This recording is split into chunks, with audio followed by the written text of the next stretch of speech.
The Great Hall of the Galactic Council buzzed with quiet conversations. Representatives from dozens of worlds sat in their floating chairs, arranged in a perfect circle around the central speaking platform. The air smelled of different atmospheres mixing together, creating a strange but familiar scent that meant important business was happening. Admiral Kang Jiho sat straight in his chair, his dark uniform neat and clean. Next to him, Ambassador Park Hana studied a datapad with calm eyes. They were the only humans in the room, representing Earth among creatures that were much larger, much older, and much more advanced than their species, or so everyone believed. The Vorthak representative stood up first. His blue skin gleamed under the lights and his forearms moved as he spoke. "The Outer Rim colonies report more pirate attacks this month," he said in his deep voice. 7 ships lost, 3 colonies damaged. Other representatives nodded their large heads or made sounds of agreement. The Kalari delegate, who looked like a giant bird, clicked her beak twice. "These pirates grow bolder each cycle. They attack our trade routes without fear." "What does Earth suggest?" asked the Draxan counselor, his red eyes looking at Jiho with barely hidden amusement. "Perhaps your small fleet could patrol the dangerous areas." Several aliens made sounds that might have been laughter. Earth's visible fleet was tiny compared to theirs. Only 200 ships, and most of them looked old and simple. The humans had joined the Council only 50 years ago, and everyone still thought of them as the new species that needed protection. Jiho stood up slowly. His movements were calm and careful, like someone who had seen many battles but never rushed into them. "Earth would be happy to help with patrols," he said in perfect galactic standard. "Our ships may be few, but our crews are experienced." "How sweet," muttered the Vorthak under his breath. "The baby species wants to help the adults." Park Hana looked up from her datapad. Her smile was polite, but her eyes were sharp. "We have been monitoring the attack patterns," she said. "The pirates seem to know exactly when and where to strike. Someone is giving them information." The room went quiet. "This was a serious accusation. What evidence do you have?" asked the council leader, an ancient Kalari whose feathers had turned white with age. "We have detected unusual energy patterns in dead space sectors," Hana replied. "The same patterns appear before each attack.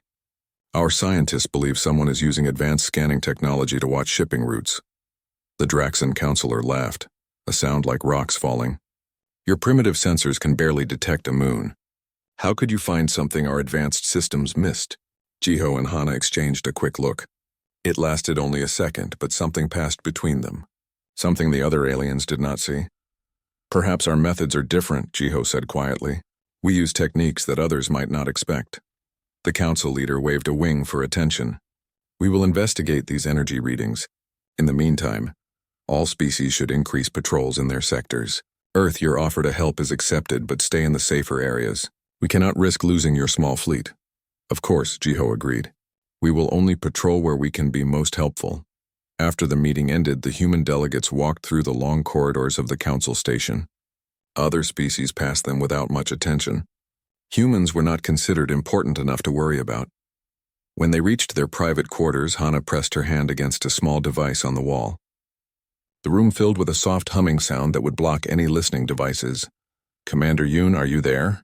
Jiho spoke into what looked like a simple communication device. A voice answered immediately. "Yes, Admiral. We have been monitoring the council meeting. The Krek Syndicate is definitely planning something big." "How many of our ships are in position?" Hana asked. "All of them," came the reply. "The visible fleet is ready to disappear on your signal. The hidden fleet is already watching every major shipping lane in the galaxy. Dr. An says the new stealth systems are working perfectly." Jiho nodded, even though Commander Yoon could not see him. "Good. How long until the pirates make their move?" "Our intelligence suggests within the next few days. They are waiting for something, but we are not sure what." Hana looked out the window at the stars. Somewhere out there, among those tiny points of light, was Earth. Their homeworld seemed so small and far away, but she knew it was protected by the most advanced defense system the galaxy had ever seen. A system that no one else knew existed. "Keep monitoring," she said, "and remind Dr. An that her project needs to stay secret a little longer." "Understood." Commander Yoon out. The humming stopped and the room became quiet again. Jiho sat down heavily in his chair. "Sometimes I wonder if we are doing the right thing," he said. "Letting them think we are weak and simple. The Council has protected this galaxy for 1,000 years, Hana replied. But they have become comfortable. They expect their enemies to fight the old way with big fleets and loud battles. They do not understand that the greatest strength sometimes comes from being underestimated. The pirates certainly underestimate us, Jiho agreed. They see our patrol routes and think we are easy targets. They have no idea we have been watching them for months. Through the window, a merchant ship drifted past the station. It flew the flag of a small trading company, carrying goods between worlds. To any observer, it looked harmless and ordinary, but Hana knew better. That ship, like dozens of others scattered across the galaxy, carried hidden sensors and communication equipment. Earth's true fleet did not wear uniforms or fly in formation. It moved quietly through space, watching and waiting.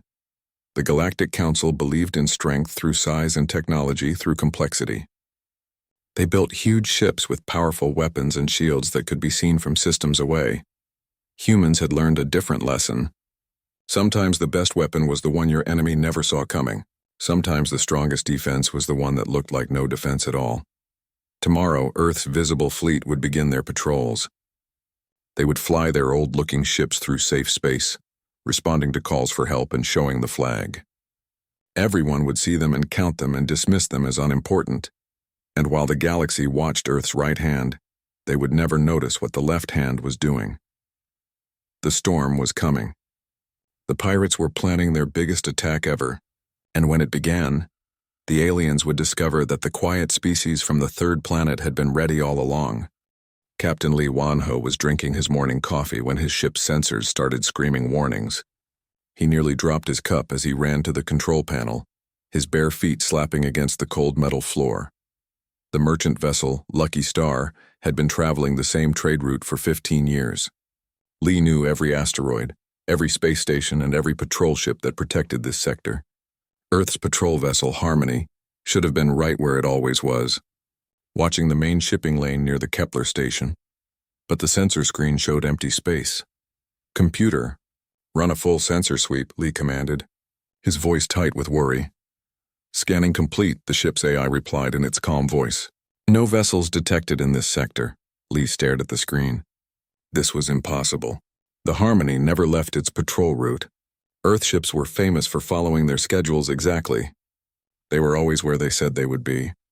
He tried the radio. "Earth vessel Harmony, this is merchant ship Lucky Star. Please respond." Static filled the air. "Harmony, are you receiving? This is Captain Lee on the Lucky Star. We are at coordinates 779 Alpha, requesting status report." Still nothing. Lee's hands started to shake. In all his years of trading, Earth's patrol ships had always been there.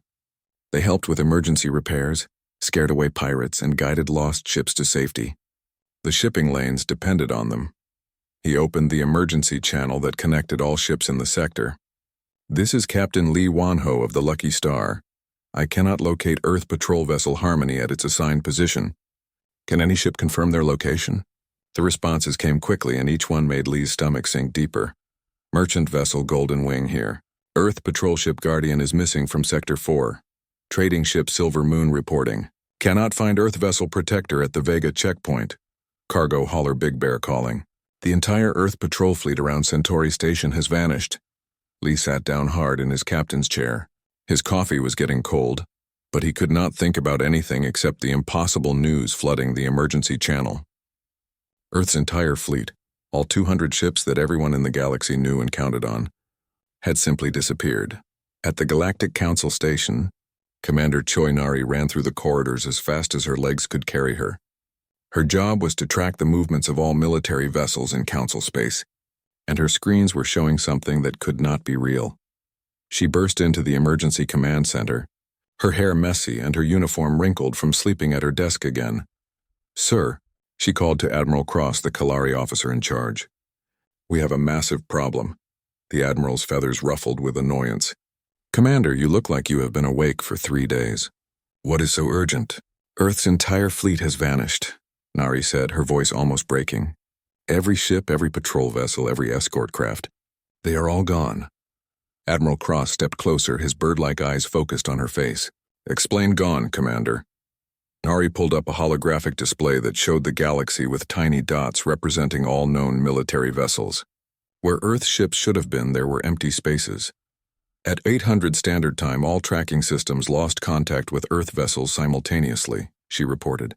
No distress signals, no emergency beacons, no debris. They just stopped appearing on our sensors. Other officers gathered around the display, their faces showing disbelief and growing worry. Could this be a system malfunction? Asked the Draxon security chief. Negative, Nari replied. We have confirmed with 17 different tracking stations across the galaxy. All report the same thing. Earth ships have completely disappeared. Admiral Cross was quiet for a long moment. When he spoke, his voice was serious. Have we attempted contact with Earth directly? Yes, sir. We receive only automated responses saying that Earth Defense Command is currently updating communication protocols and will respond to all messages within standard time. How long is standard time? The messages do not say. The room fell silent except for the humming of computers and the soft sounds of worried breathing. Admiral Cross straightened his feathers and turned to his staff. Send emergency messages to all council member worlds. Tell them that Earth's protective fleet has been lost and all shipping should use extreme caution. Double the patrols in critical sectors. Sir, interrupted Lieutenant Torres, a young human officer who worked in communications. What should we tell the merchant vessels? They are asking for instructions. The Admiral looked at the empty spaces on the star map where Earth ships should have been. Those ships had been guarding the most dangerous shipping routes for 50 years. Without them, pirates and raiders would have easy targets. Tell them to travel in groups and avoid isolated routes, he said finally, and pray that whatever happened to Earth's fleet does not happen to anyone else.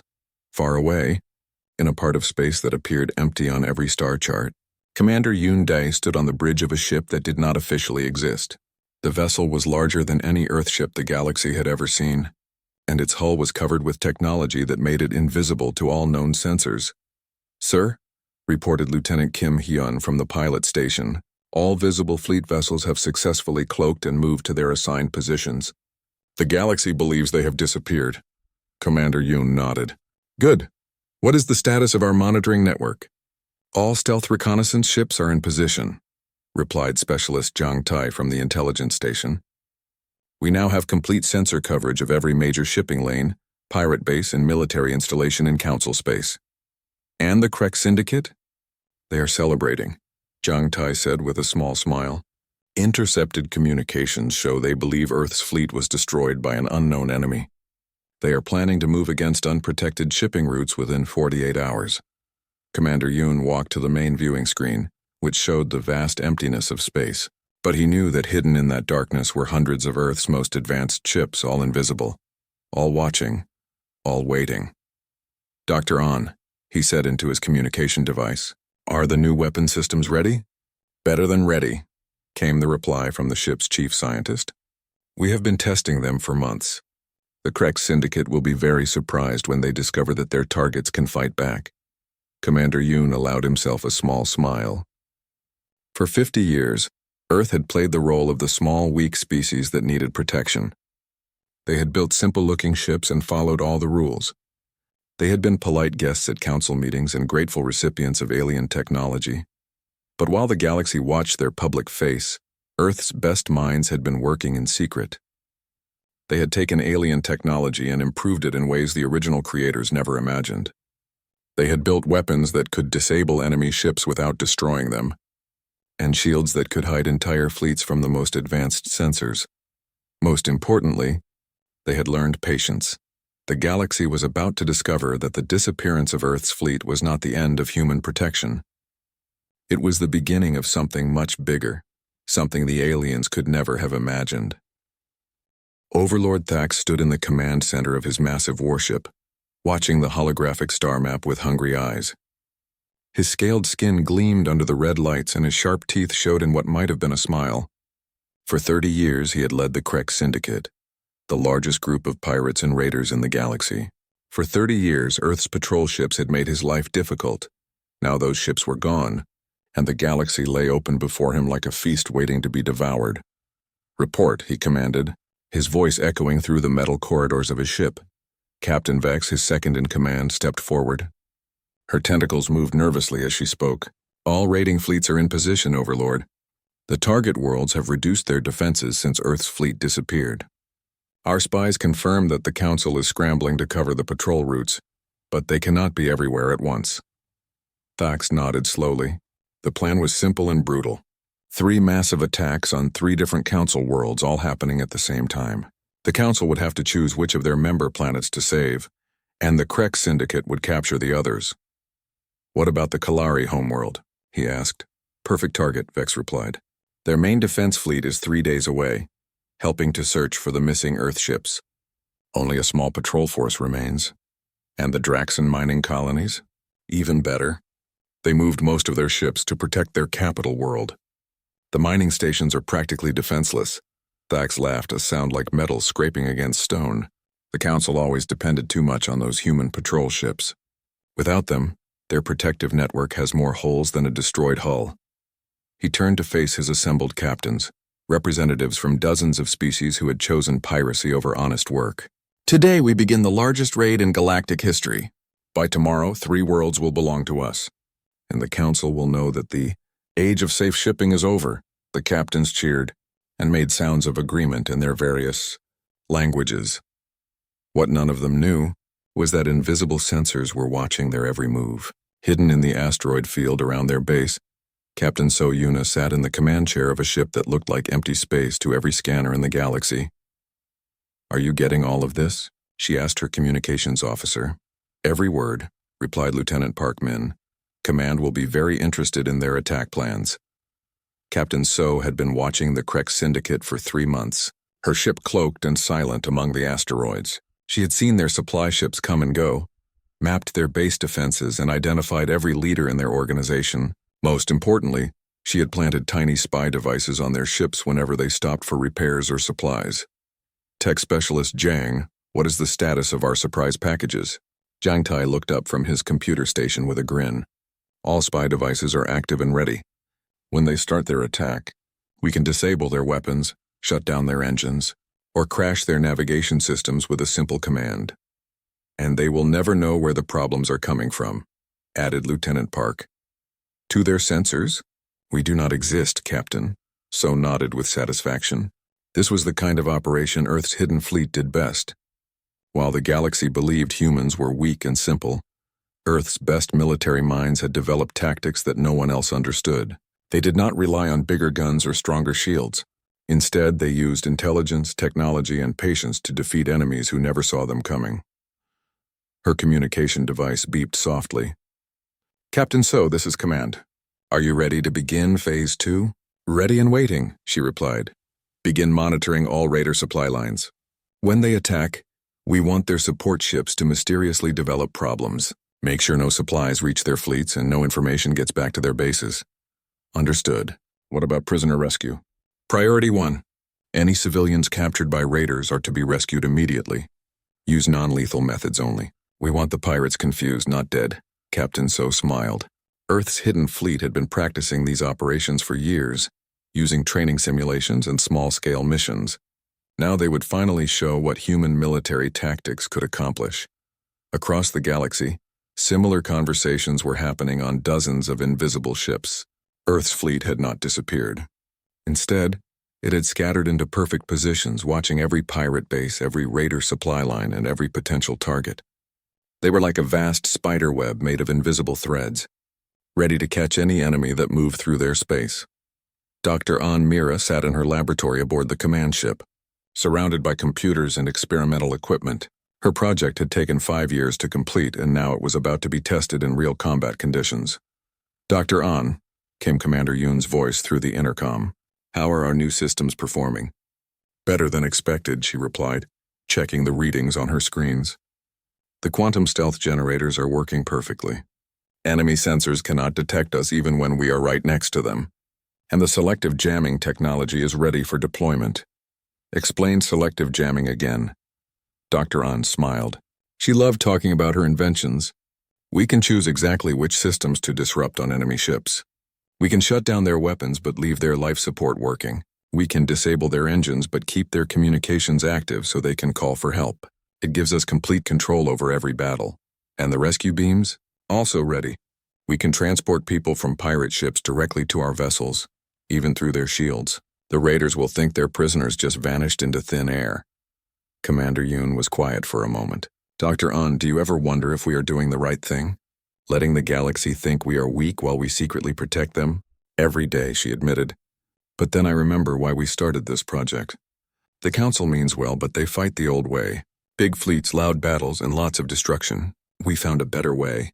We can protect innocent people without starting wars, and defeat enemies without becoming killers ourselves. The aliens are about to learn that Earth's protection never disappeared, Commander Yoon said. It just became invisible. 3 hours later, the Krek Syndicate launched their attack. Hundreds of raider ships spread across the galaxy, heading toward their targets with confidence and greed. They had no idea that invisible guardians were already moving to intercept them, armed with weapons they could not see and technology they could not understand. The hunt had begun, but the pirates did not know they were the ones being hunted. The attack began at exactly 1200 Standard Time. Across the galaxy, 3 separate raider fleets dropped out of hyperspace near their target worlds. The Kalari homeworld of Aviara, the Draxan mining colonies of Pharos Prime, and the peaceful trading hub of New Harmony all faced the largest pirate attacks in their history. Admiral Cross stood in the Council's emergency command center, watching his worst fears come true. The holographic displays showed red dots swarming toward blue dots, with the red dots vastly outnumbering the defenders. Status report, he ordered, his feathers ruffled with stress. Aviara reports 200. Raider ships approaching, called out Commander. Taris, their defense fleet has only 30 vessels. Pharos Prime is under attack by 3 separate raider groups, added Lieutenant Torres. They have no military ships at all, only mining equipment. And New Harmony? Admiral Cross asked, dreading the answer. 150 pirate vessels, sir. The station's shields are already failing. Admiral Cross closed his eyes. Without Earth's patrol network, the Council's defenses had too many gaps. They could save 1 world, maybe 2, but not all 3. Send all available ships to Aviara, he decided. It has the largest population. Sir, Torres said quietly, what about the others? The Admiral had no answer. On the bridge of his flagship, Overlord Thax watched the battles begin with satisfaction. His 3 attack fleets were performing exactly as planned. The Council's ships were scattered and confused, trying to defend too many places at once. Report from Fleet Alpha, announced his communication officer. Go ahead, Thax replied. Aviara's defenses are crumbling. Their patrol ships cannot handle our numbers. We should have the planet captured within 6 hours. Fleet Beta, the mining colonies are offering no resistance. We are already landing troops on 3 different worlds. And Fleet Gamma, New Harmony's shields have failed. We are beginning boarding operations on the station. Thax laughed with cruel joy. Send a message to the Galactic Council. Tell them that the Krek Syndicate now controls 3 of their worlds. If they want them back, they will have to pay a very large price. But as his communication officer prepared to send the message, something strange began to happen.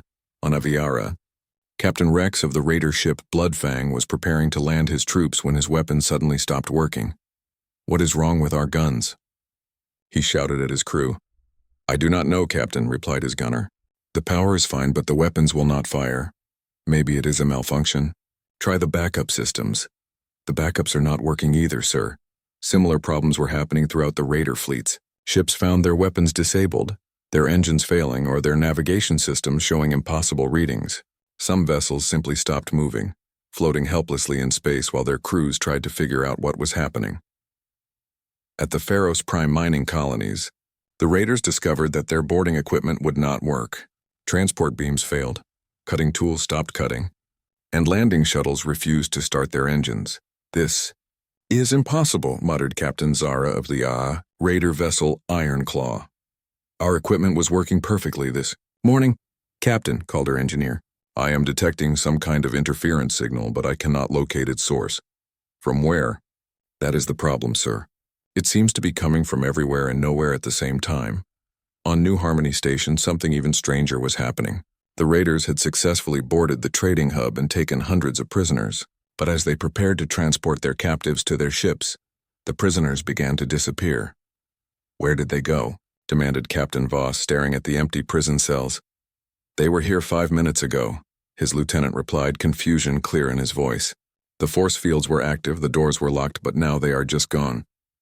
People do not just vanish into thin air. Tell that to the empty cells, sir. In the Council's command center, Admiral Cross and his staff watched the battle reports with growing amazement. The Raider attacks, which should have been devastating victories, were falling apart for no reason anyone could understand. Sir, reported Commander Nari, we are receiving strange reports from all 3 battle zones. The Raiders are experiencing massive equipment failures. What kind of failures? Everything, sir. Weapons, engines, life support, communications. Their ships are becoming completely disabled, but there is no sign of any attacking force. Admiral Cross frowned.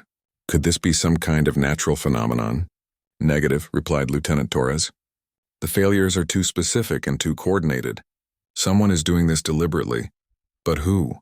Our forces are nowhere near the battle zones. Before anyone could answer, the main communication screen lit up with an incoming message. The sender ID showed something that made everyone in the room stop breathing. This is Admiral Kang Jiho of the Earth Defense Fleet. Admiral Cross stared at the screen. That is impossible. Earth's fleet disappeared 3 days ago. Sir, Jiho's calm voice continued, we are broadcasting on an open channel so all forces in the galaxy can hear this message. Earth's fleet did not disappear. We have been here all along, watching and protecting the shipping lanes as we always have. What are you talking about? Admiral Cross managed to say. The Krek Syndicate believed that Earth's disappearance left the galaxy defenseless, Jiho explained. They were wrong. Our fleet has been monitoring their activities for months, preparing for exactly this kind of attack. The display screen changed to show a tactical map of the 3 battle zones. As everyone watched, hundreds of small dots appeared around the Raider fleets. The dots were labeled with Earth ship designations. These are our vessels, Jiho said. They have been invisible to your sensors, but they are very real. And they have been systematically disabling the Raider ships without firing a single shot. Admiral Cross felt his legs go weak. How many ships do you have? More than you imagined, came Ambassador Park Hana's voice as she joined the transmission. Earth has been preparing for this day for many years. We knew that pirates and raiders would eventually grow bold enough to threaten entire worlds. We decided to be ready. On his flagship, Overlord Thax watched his perfect plan crumble into chaos. His 3 fleets were reporting the same impossible problems. Ships that would not move, weapons that would not fire, and prisoners who vanished without a trace. How is this possible? He roared at his staff. Where are these Earth ships? Why can we not see them? I do not know, Overlord, replied Captain Vex. Our sensors show empty space, but something is definitely out there. Sir, interrupted the communication officer, we are receiving a message addressed directly to you. Put it on screen. Admiral Jiho's face appeared, his expression calm and professional. Overlord Thax, this is Admiral Kang Jiho of Earth's Defense Fleet. Your attack has failed. Your ships are disabled, your crews are unharmed, and all prisoners have been safely rescued. I suggest you order your fleets to surrender before we are forced to take stronger action. Thax laughed, but it sounded nervous even to his own ears. You are bluffing, human. We see no Earth ships. Your entire fleet disappeared days ago. Look again, Jiho said quietly. Suddenly, the space around Thax's flagship filled with light as dozens of Earth vessels decloaked simultaneously. They were larger and more advanced than any ships Earth had ever shown to the galaxy, and they surrounded the Raider fleet completely. For the first time in 30 years, Overlord Thax felt fear. The aliens truly could not believe their eyes. The galaxy watched in stunned silence as Earth's true fleet revealed itself across 3 different star systems simultaneously. What had appeared to be empty space moments before now blazed with the running lights of thousands of ships. Not hundreds, thousands. Admiral Cross stood frozen in the Council's command center, his bird-like eyes wide with disbelief. The tactical displays showed Earth vessels appearing everywhere, their formations perfect and their coordination impossible. How many ships are we seeing? He whispered. Commander Nari's voice shook as she read the numbers. Sir, I count over 3,000 vessels across all 3 battle zones. They appear to be organized into multiple fleet groups, each larger than most member worlds' entire military. That is impossible, Lieutenant Torres said, his voice barely audible. Earth only had 200 ships. We counted them every day for 50 years. On the main screen, Admiral Jiho's calm face looked directly at them. Honored members of the Galactic Council, we apologize for the deception. Earth's visible fleet was exactly what you believed it to be.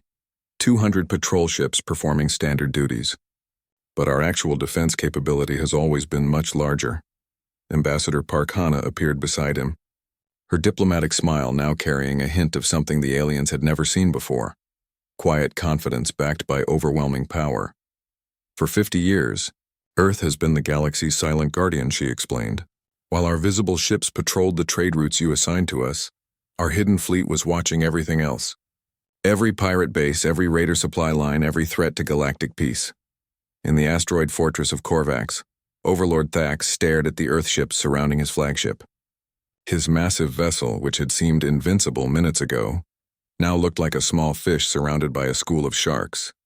This cannot be real, he muttered. Their technology was primitive. Their ships were simple and weak. Captain Vex studied the sensor readings with growing amazement. Overlord, these vessels are not showing any design characteristics we recognize. Their hull materials are unknown. Their energy signatures are completely different from the ships Earth showed us before. Are they armed? I cannot tell. Our sensors cannot penetrate their hulls or identify their weapon systems. As if responding to their conversation, one of the Earth ships moved closer to Thax's flagship. It was enormous, easily 3 times the size of the largest Council warship, and its smooth hull seemed to absorb light rather than reflect it. A new voice came over the communication system, speaking perfect Krek standard. This is Squadron Leader Jin Rena of Earth's 1st Strike Wing. Overlord Thax, you are surrounded by 47 of our vessels. Each one is capable of disabling your entire fleet without damaging a single life support system. I suggest you listen very carefully to what Admiral Jiho has to say. Back at the Council station, the alien representatives were trying to understand what they were seeing.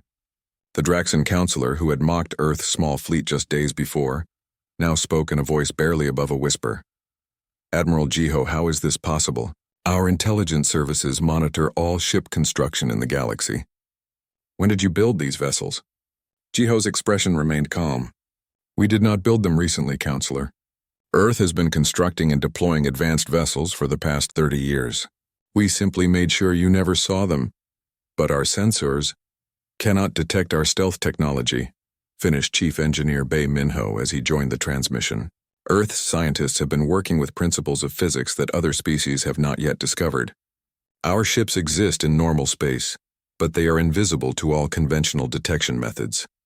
Dr. An Mira's face appeared on screen next, her eyes bright with scientific enthusiasm. We call it quantum stealth technology. Our ships phase slightly out of normal space-time, making them undetectable but still able to interact with the physical universe. It took us 20 years to perfect. The Kalari Council leader, whose homeworld was currently being protected by an entire Earth battle fleet, spoke with obvious effort. Dr. An, if Earth possessed this technology, why did you hide it from the Council? Because the galaxy was not ready, Ambassador Park replied diplomatically. The Council has maintained peace through strength and deterrence. Earth chose a different path, protection through vigilance and intervention only when necessary. You mean you have been spying on all of us, accused the Vorthak representative. We have been watching all of you, Jiho corrected. There is a difference. We monitored threats to galactic stability, but we never interfered with legitimate government activities or private communications. At Pharos Prime, Captain Li Wanho watched from his merchant vessel as Earth ships systematically rounded up the raider fleet. The pirates' ships were not destroyed or damaged. Instead, they simply stopped working, floating helplessly in space while Earth vessels moved among them like shepherds collecting lost sheep. Captain, his ship's AI reported, I am detecting transport beams moving people from the raider vessels to the Earth ships. The pirates are being arrested, but they appear to be unharmed. Li shook his head in amazement. He had known Earth patrol ships for 15 years, had shared meals with their crews and trusted them to protect his trade routes. But he had never imagined they were part of something this vast and sophisticated. A familiar voice came over his communication system. Captain Li, this is Captain So Yuna of Earth's Reconnaissance Division. Are you and your crew safe? Li nearly laughed with relief. Captain So? Yes, we are fine. But I have to ask, how long have ships like yours been out here? Longer than you might think, she replied with obvious amusement. Remember that time 3 years ago when pirates tried to attack you near the Centauri station? You reported that your attackers mysteriously developed engine problems and had to abandon their assault. That was you. That was us. Earth's hidden fleet has been preventing attacks on innocent civilians for decades. You just never knew we were there. In the council chambers, a profound silence had fallen over the assembled representatives. The implications of what they were learning were almost too large to comprehend. Earth, the species they had considered young and weak, had been secretly protecting the entire galaxy for half a century. The humans they had patronized and dismissed had developed technology that made their own defenses look primitive. Admiral Jiho, the council leader, said finally, "What happens now?" "Now," Jiho replied, "the Krek Syndicate surrenders and agrees to end their attacks on civilian targets. Their crews will be processed through the council's legal system, but they will be treated fairly and humanely. And what about Earth's fleet?" "We will continue our mission as we always have," Ambassador Park answered, "protecting the galaxy's trade routes, watching for threats to innocent lives, and maintaining the peace that allows different species to coexist in harmony." "But now without hiding," added Dr. On. "The galaxy knows we are here. Perhaps that knowledge will make our job easier." Overlord Thax, listening to the conversation from his disabled flagship, finally understood that his career as a pirate leader was over. But strangely, he found himself more curious than angry. "Admiral Jiho," he said, "why reveal yourselves now? You could have remained hidden." "Because the galaxy is changing," Jiho replied. "New threats are emerging from beyond our borders, and old methods of defense may not be sufficient. It is time for all species to work together, openly and honestly, to protect what we have built. And because," added Squadron Leader Jin Rena with a slight smile in her voice, "we were getting tired of pretending our ships were held together with spare parts and good intentions. Across the galaxy, on thousands of Earth vessels that had been invisible moments before, human crews were finally able to drop their masks and show their true capabilities. They had spent 50 years being underestimated, dismissed, and patronized by species who thought themselves superior, but they had never stopped protecting those who had looked down on them. Now, as the alien species of the Galactic Council struggled to understand what they had just witnessed, one thing was perfectly clear.